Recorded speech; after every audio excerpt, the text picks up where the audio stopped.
I finally caught up to Katana Beast, and I can't lie, this manga is nothing short of inspiring, and it is a shonen about samurai. What really makes this manga so different from other samurai shonen is the very fact that it's completely animal themed. Now, you might just think, okay, he's trying to put me onto a furry samurai manga, but it is nothing like that at all. And the manga itself just reminds me of classic anime. It's easily a traditional shonen, and I do have my gripes with it, but I think it is definitely worth your time. With just 40 chapters out as of this video, I gotta say, Hijimaru is probably one of my favorite main characters in a while. Now, I will admit, there's one thing that this manga kind of fails at handling. Some dialogue doesn't really feel believable or organic, but with what this manga is going for, you know, I kind of come to expect unrealistic conversations out of anime and manga now, enough as it is after looking at it so much through the years. But I just can't help but appreciate Hijimaru's stoicism, his honor, his pride, and his overall kind-hearted attitude. And his ignorance is one of the things that I think really contributes to what makes his character special. Being a sword wielder, a katana beast, if you will, being raised in the mountains, not understanding anything about himself, lets the manga completely draw you in when it comes to trying to understand who our main character is and what this world is all about. And with that being said, the world building in of itself is actually really, really good. You have so many different clans that exist within this manga. You have the Rabbit Clan, the Rat Clan, the realm of the dragons, which are known as divine beasts. Now, there are other katana beasts that exist within the world of Katana Beast, yet the only realm or clan that would be considered a step above the rest would be the Dragon Clan. I have to talk about them because they're just so interesting. I got completely infatuated with everything they got going on. They're a complete mystery, and uncovering it, what it is for a dragon to go to heaven will completely blow your mind. Now, we have other packs such as the Tiger Clan, the Wolf Clan, and even the Horse Clan. I gotta admit, I really did like the Horse Clan when they first showed up. And with all this being said, every single clan has their own unique properties that makes them completely different, and it makes setups for every single katana fight, sword fight in this manga. It just makes it completely entertaining. And there are things happening that went beyond the stretch of my imagination. You have the Wolf Clan using lightning, the Dragon Clan using water, I can't mention that one. I really can't mention that one as much as I want to. The Rabbit Clan using plants. And it gets even deeper than that because, you know me, I think elements are a pretty far-fetched idea for a power system, so I wasn't really impressed, but the manga did things that still impressed me, even with characters using elements. Now, the way these elements go are few far in between. I'm telling you, they were pulling out moves you wouldn't ever guess that they would do. So, for instance, we'd have members of the Dragon Clan. They use water, and things actually do get pretty complex with the power system. So, you would have a member of the Dragon Clan. They would have their entire swords coated in water, but one guy, what he would do is, he wouldn't even have a sword. He would have a blade completely made out of water itself, and he was using his sword completely different from any other Dragon Clan member. What he would do since his sword was water, he would swing his sword, and then he would create acid rain. So anything that got touched by this rain would die instantly. And just being cut by this sword would melt away your entire body. And with members of the Dragon Clan being stronger than him, he's one of the weakest ones, they would still find ways to fight back his insane strategizing and use of the elements. And the power system gets even more complex than that. They'd have these things called domains. It does not work like Jujutsu Kaisen, so get that out of your mind, please. So they would fight with ki control. So by using a domain with your ki, you would control it. You would basically, it would be like a battle of their wills clashing. That's exactly what it would be like. And so they would also be able to use shields across their bodies. So let's say if Acid Rain was about to completely take someone out, they would use a ki shield to be able to survive that. And the combat gets better and better the more you read it. I will say this, the pacing is definitely a problem with the manga. I hate to say it because I really did enjoy everything that I was getting out of this manga. It was a worthwhile read. It definitely stuck with me, despite it being a little bit predictable near the end. So there would be moments where we do get a big amount of plot twists, which I do like. But some fights would just end with, oh well, the entire time I was holding myself back, and then he just one-shots the guy, and I'm just like a little bit rubbed the wrong way. But it was nothing to get too upset about because it doesn't happen. It only happens like once. But you know, it's kind of like that typical thing that you would expect from an anime. I would say it's kind of like a really good B-tier anime. I'd kind of give it an A- if I had to grade it on a scale.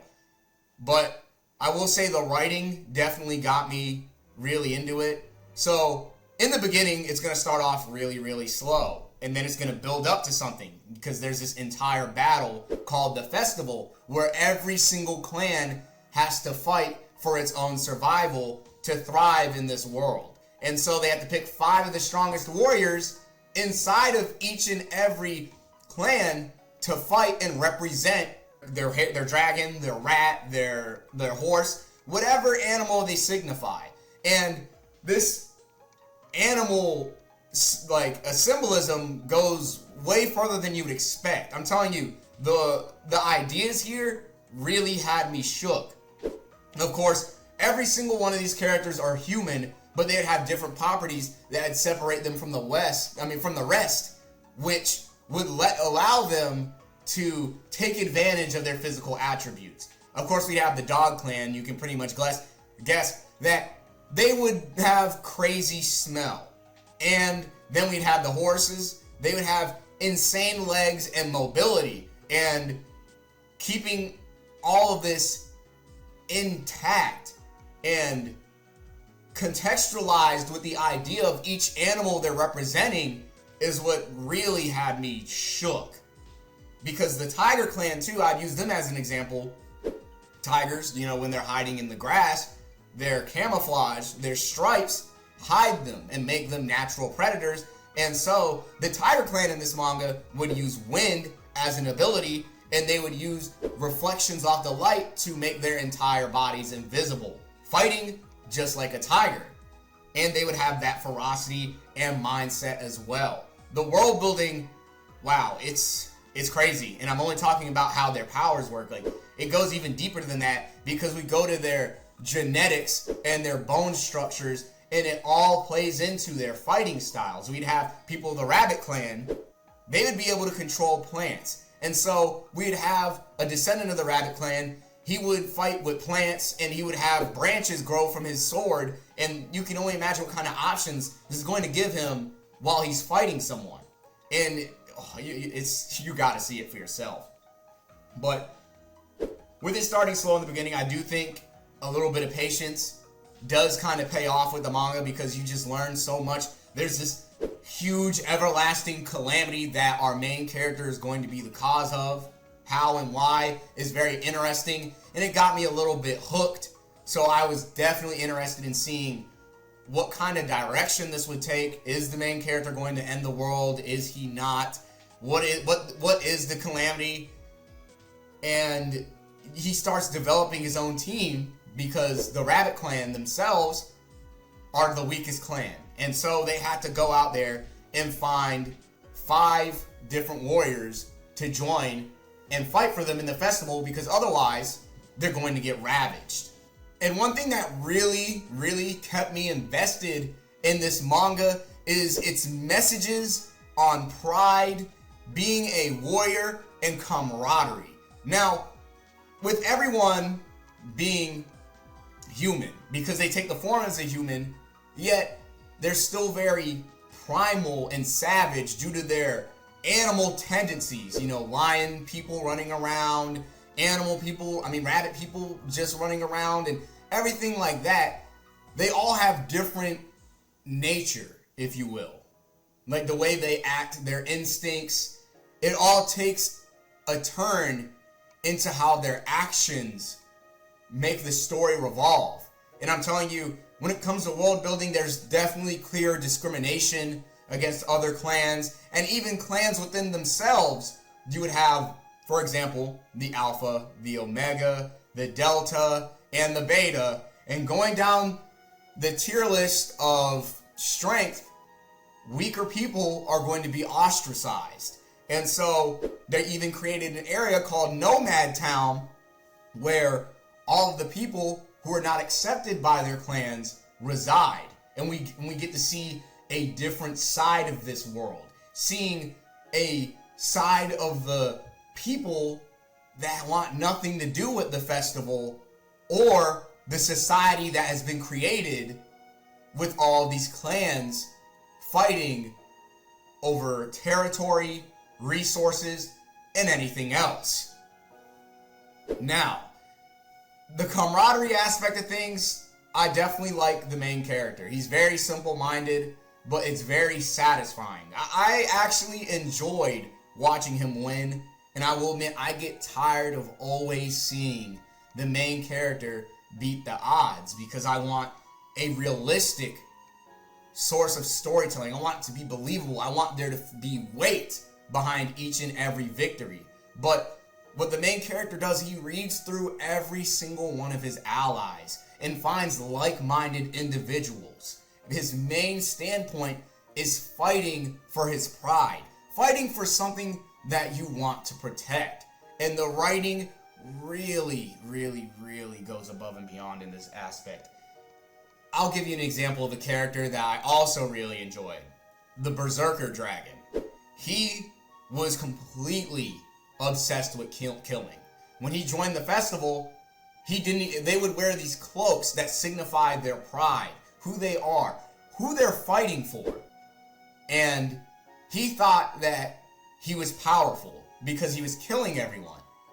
Yet, the second strongest warrior inside of the Tiger Clan told him that if you're not going to have enough pride to even understand what you're fighting for, let alone respect the cause that you're standing for by being a part of this festival, you're not even worth killing.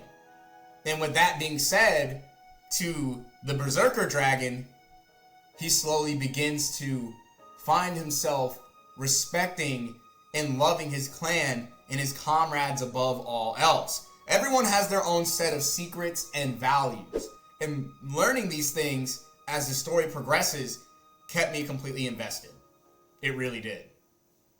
Just the character dynamics as a whole, this sense of brotherhood and just coming together, like, it just really hit hard seeing everyone come together as a team. And it's very disappointing because the manga, by the end of the manga, the end of it all just falls on its face due to the pacing. It just starts throwing secret after secret at you, plot twist after plot twist. You get new villain after new villain. You figure out what's really going on, and then it just ends. And that really sucked because I felt like this should have been a manga that should have and could have kept going on way longer than it should. Especially with the festival itself, just seeing him build his team, seeing him grow with these people, learn about them, and even going as far as to not accepting certain individuals to join his pack to be a part of the festival, only to learn that these two characters are just alike and they can meet in the middle and come to a just cause. It really did inspire me a lot. I'm not gonna lie. It's really good at giving you the idea of doing things the right way. And that is the main thing I appreciate the manga for, outside of being very simplistic with its dialogue, maybe even sometimes cringe with its comedic moments, even though most of it didn't really faze me because it doesn't happen that much. And to top it all off, you're not going to expect it, but it is a love story in different aspects, whether it be your wife, your friends, your family, loving battle, and just the feeling you get when you finally feel like you found yourself. The manga it really just engraves these ideas into you very well. You can learn something from it. And you can learn something from everything, but I found myself walking away with a little bit more dignity, as crazy as it is to say. Just appreciating people around you a lot more, even if they're your enemies. Because the way they conclude so many problems and conflicts by even finding a way to talk their way out of killing each other, it surprised me. It really did. And the main character he has completely different tendencies. Like, I really don't want to spoil it, because they're just, it's really insane seeing what he's capable of. I'll tell you one thing, he uses Shadow Key. And when they unveil all of the backstories for the characters, especially the Dragon Berserker, wow. Did I really feel like, for once, I really felt like, damn, I'm actually looking at an anime I used to grow up on.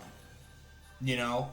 Just like those really one-off animes that people don't really talk about. Jiusai, or, something as stupid as Cat Planet Cuties.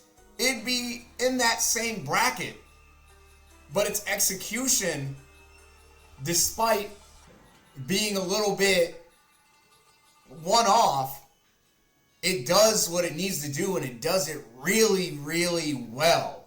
And it sucks. I mean, it's ongoing, but what they built up to was thrown away way too fast.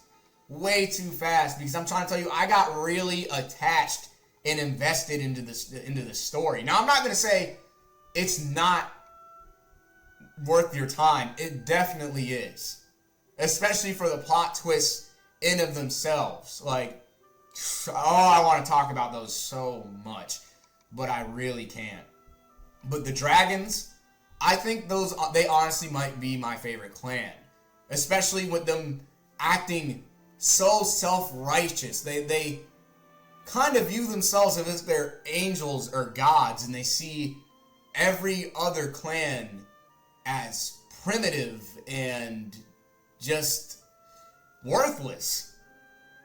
And so you understand what everyone begins to fight for, and you start picking and choosing sides. While our main character, he doesn't really have anything to fight for, but he finds what he needs to fight for, and he understands that worth and puts his life on the line for it. And that's the main takeaway from this. If you want something, you got to give it your all. You have to put your life on the line for it. And what you put in will ultimately be what you get out. And the main character is a perfect representation of that ideal, which made reading this, as disappointing as it was, I'm hoping, while it's still ongoing, it does pick up the pieces, but it really did feel like it just ended. I don't know how else it's going to continue, but it definitely felt like it ended on a very lukewarm note. The overall depth of the characters here is also something that I just can't help but praise the manga for. There are very interesting character parallels. You know, we have Robo, a member of the Wolf Clan. He practically hates the idea of being in a pack, having comrades. So he's a lone wolf, as the saying goes. But as much as he tries to push people away, he still maintains keeping them together, leading them, and loving all of his brothers and comrades. It's something you really have to see for yourself. And our main character sees this, identifies with him, and realizes that he needs to be a part of his pack and fight in this festival. This manga is honestly worth reading for the plot twist of the dragons alone and the development of the Berserker dragon himself. Honestly, like, even though there are these aspects of the story that get thrown away in such a it is really frustrating because it feels like such wasted potential. It really does. Yet despite that, I still feel the need to show you guys that this manga exists. Because there are really good ideas, really good writing scenarios, really good combat encounters. But the climax of it all, I just can't put it in the words. It's such a... It's so frustrating. It's so frustrating. It really is. It really is. I do think that this is, despite it all, a worthwhile investment. I do hope, even with the manga ongoing, there are still more stories to tell in Katana Beast. Regardless of so many aspects being thrown away in such a reckless fashion. I will admit that just the dragon plot point was one that I wanted to see have a lot more weight. I really wanted to see the Berserker dragon and the Dragon One really fight for, like, their ideals and understand these characters a little bit more. But it just doesn't happen. It really doesn't. And I don't know whether it was the editorial department that threw this part of the story away. I don't know if the mangaka was being rushed, but he really had some amazing ideas and characters here. And hopefully in the future, these issues don't continue in the manga or even in a new manga that he makes. But I will say, it's worth checking out. Definitely give Katana Beast a read, because you're not only going to learn a little bit of something, but you're going to really see how far trust and camaraderie really goes in this manga. And just, wow. It left me feeling really, really good. It did. It really did. I usually like mangas that leave me a lot to think about, but the feeling that this manga left me with, despite all of its issues and the pacing near the end was it really did do a number. It did. It was pretty bad. But I do think it's worth your attention easily.